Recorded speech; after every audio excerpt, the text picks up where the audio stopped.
আমার একমাত্র আদরের পোলা অর্জন রহমানের হুট করে আবদার, মা চিকেন কোরমা খাবো। কোরমা মানে কি যদিও সে বুঝে না, কিন্তু সে আবদার করছে চিকেন কোরমা খাবে। তো কি আর করা, মানে আমার ঘরে দারচিনি এলাচি ছাড়া আর কোনো গরম মশলা ছিল, মানে অন্য কোনো ধরনের মশলা নাই। তো আমি 3-4 পিস মুরগির মাংস নিলাম, নিয়ে ভালো করে ভিনেগার দিয়ে অবশ্যই ধুয়ে নিলাম।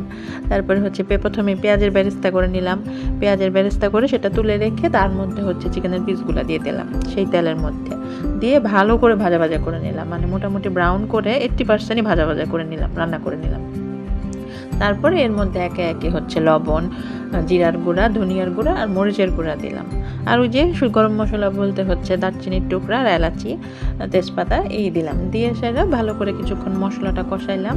মশলাটা 1-2 বার পানি দিয়ে একটু কষানোর পরে তার মধ্যে একটু গরুর দুধ দিয়ে দিলাম, একটু শর্ট সহ গরুর দুধটা জাস্ট ঢেলে দিলাম। তো ঢেলে দেওয়ার পরে যে বলক উঠে গেলেই তার মধ্যে একটু টমেটো সস দিলাম, একটু সামান্য চিনি আর সামান্য কয়েক ফোঁটা কেওড়া জল দিয়ে দিলাম। ব্যাস, আর কিছুই না। কিছুক্ষণ মানে বলক ওঠার পর কিছুক্ষণ জাল হওয়ার পর তার মধ্যে কিছু ওই যে পেঁয়াজের বেরেস্তা দিয়ে দিলাম। প্রথমে যে পরিমাণ পেঁয়াজের বেরেস্তা ভেজেছিলাম সেই সবগুলো কিন্তু আমি ব্যবহার করিনি, খুবই অল্প সামান্য দিয়েছি। তো চিকেন বেরেস্তা দেওয়ার পরেই কিন্তু রান্নাটা কমপ্লিট। তারপরে ঢেলে নিলাম। তো শেষ মুহূর্তে আবারও কিছু কাঁচামরিচ আর বেরেস্তা দিয়ে একটু ডেকোরেশন করে নিলাম। তারপর সাদা পোলাওয়ের সাথে এটা অর্জন রহমান খেয়ে বলল, মা অসাধারণ হয়েছে, আসলেই ভালো হয়েছিল। তো আপনাদের কাছে রেসিপিটা কেমন লাগলো অবশ্যই কমেন্টে জানাবেন প্লিজ।